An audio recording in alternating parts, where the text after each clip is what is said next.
আজকাল স্টেরয়েড নামক ওষুধটা যত্রতত্র ব্যবহার হয় প্রয়োজন অনুযায়ী অথবা প্রয়োজনের বাইরেও। অনেক সময় আমাদের শরীরে বিভিন্ন রকমের ইমিউনিটি ডিজিজ হয়, ডিসঅর্ডার হয়, ইমিউন রিলেটেড ডিসঅর্ডার।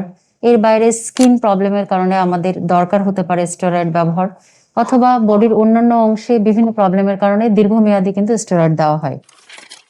এই স্টেরয়েডের ব্যবহার অনেক ডিপার্টমেন্টেই আছে, কিন্তু দীর্ঘমেয়াদী অপ্রয়োজনীয় স্টেরয়েড ব্যবহারের কারণে কিন্তু আপনার চোখে গ্লুকোমা হতে পারে। এই গ্লুকোমা হওয়ার জন্য স্টেরয়েড শুধু চোখের ড্রপের মাধ্যমে ব্যবহার করতে হবে তা কিন্তু না। আপনি মুখে সেবন করলেন, ক্রিম আকারে ব্যবহার করলেন স্কিনে, অথবা আপনি ইনজেকশন আকারে নিলেন, সেটা দীর্ঘমেয়াদী। অনেক সময় সেই কারণেই কিন্তু চোখের প্রেশার বেড়ে যেতে পারে।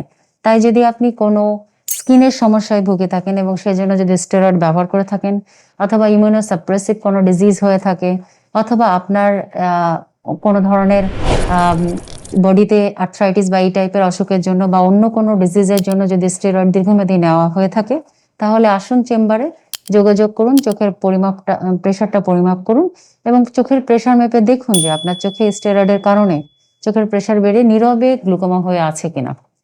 স্টেরয়েড কখনোই খুব ভালো কোনো ওষুধ না। স্টেরয়েড চোখের প্রেশার বাড়ায় এবং এই প্রেশার বাড়ানোর কারণে কিন্তু চোখ বন্ধ হয়ে যেতে পারে।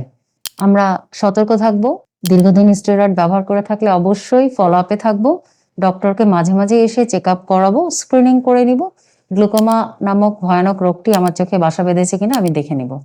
যদি এর বাইরে কোনো কোশ্চেন থাকে আমাকে কমেন্টস বক্সে জিজ্ঞাসা করতে পারেন, আমি আপনাদেরকে অ্যান্সার দিব এবং পরবর্তী ভিডিও দেখার জন্য আমন্ত্রণ থাকলো। আসসালামু আলাইকুম।